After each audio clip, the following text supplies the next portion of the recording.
So imagine this situation. You're about to start a chess tournament over the board. You turn up, everything's ready, the clocks are ready, you've signed the score sheets and everything, and you say, just before you're about to start the clocks, you say to your opponent, wait a minute, I'm just going to get my opening notes out. Okay, I'm ready, let's go.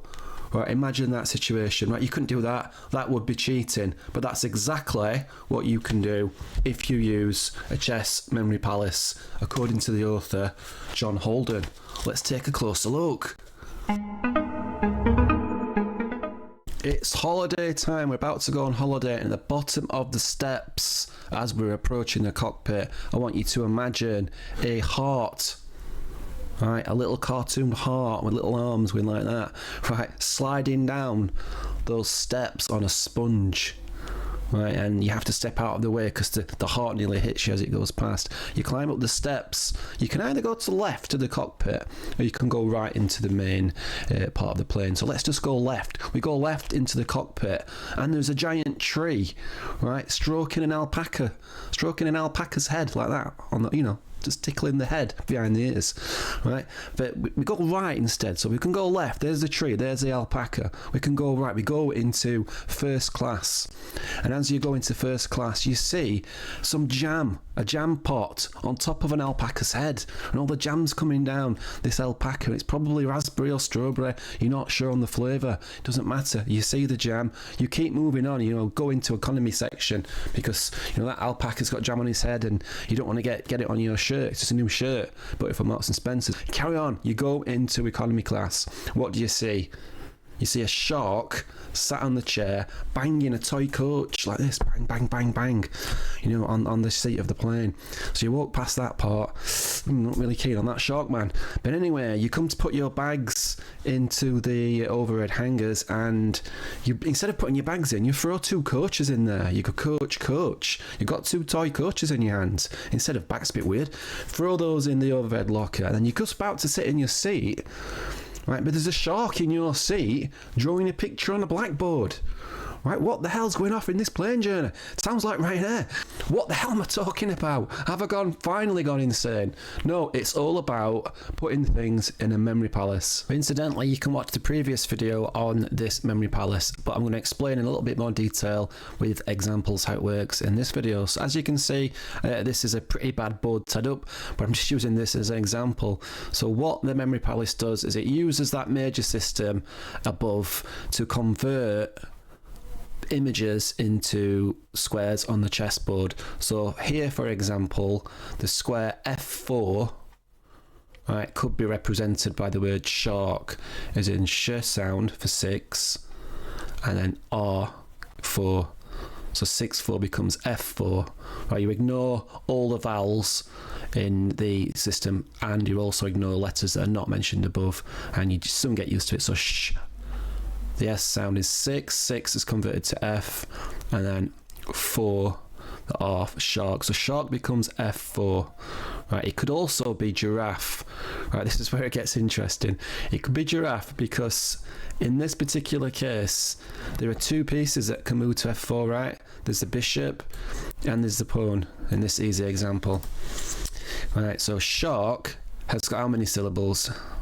It's got one syllable, so it's the first available piece starting from the A file and going like this, and then you sweep across like this. The second piece available is this pawn moving to F4. So if the word was giraffe, the move would be pawn to F4, but the word is shark, so in this case it would be bishop F4. The number of syllables, right, dictate what move goes where.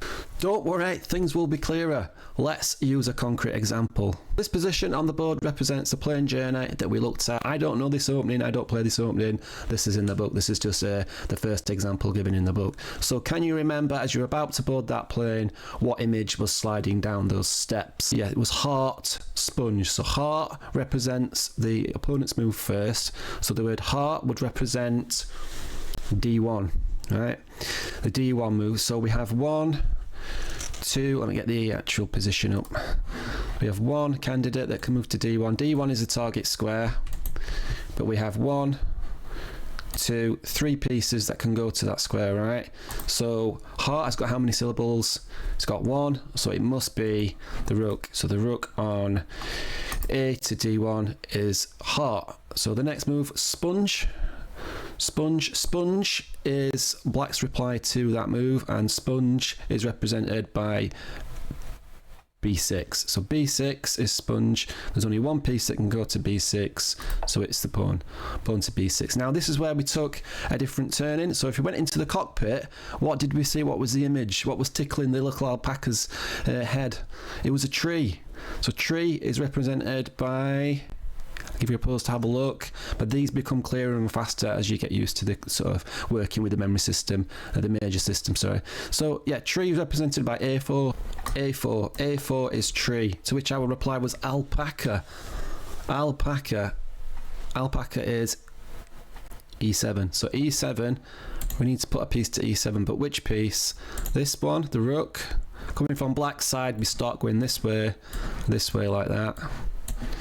So the first candidate piece is the rook, the second is the bishop, the next one is the knight. 3 candidate pieces. Alpaca has how many syllables?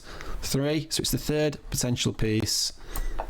Knight E7 comes to alpaca, right? And then, but that didn't go down that line, that's just a potential line. But if in the game your opponent didn't play the move A4, tree, and played instead jam would be F3, jam. J, and then the sound makes jam, F, and then 3. And to jam we play, what was under the piece of jam? It was alpaca again, yeah? Alpaca, we already know what alpaca is in this position. We've already looked at it. So as we bring the knight straight to E7, alpaca. After that, we go through into the economy class, and we had what image did we have in economy? We had the shark banging the coach, didn't we? Had shark. So shark is, we already know from the looking at the intro, is F4. We're learning these words already. Pretty good. So looking at the candidates that can go there, you've got 1, 2, and 3. 3 pieces can go there. But shark has got how many syllables? 1. So we know it must be the first candidate piece, the knight, to go to F4. So knight F4 is the move. And what was the shark doing? Was banging a coach on the table. So we play coach, we work out coach is so G6, right? And it's coach, 1 syllable, so it's the first piece that can go to G6, which is a knight. And then we had in the overhead lockers coach, so that is coach. Then what did we have after that? We had shark and blackboard sat in your chair, very inconvenient, and the shark is represented by F4, and it's the first candidate piece that can go to F4 because it's 1 syllable. We're getting the hang of it now, right? And it's this one. So bishop F4 is shark, and our move in reply to shark was blackboard.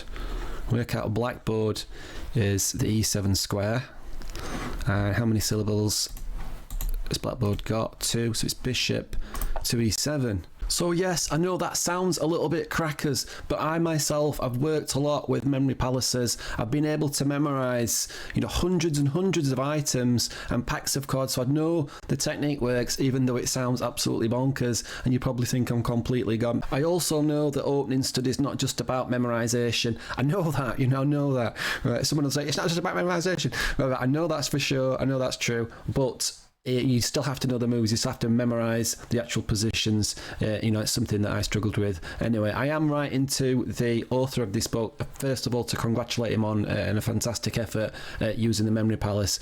I've also asked him about how to use plans and ideas at the end of the line. I've got my own theories on how to sort of convert plans and ideas from the rote positions at the end of the line. Anyway, this is day 2 of me looking at the Chess Memory Palace by John Holden. I started converting my own rep lines yesterday. It was hard work, it definitely took a long time. I'm going to refine that today and just check that I've got those accurate, and then I'm going to convert my first opening rep, the advanced French line, using the memory palace, and I'll let you know how I got on.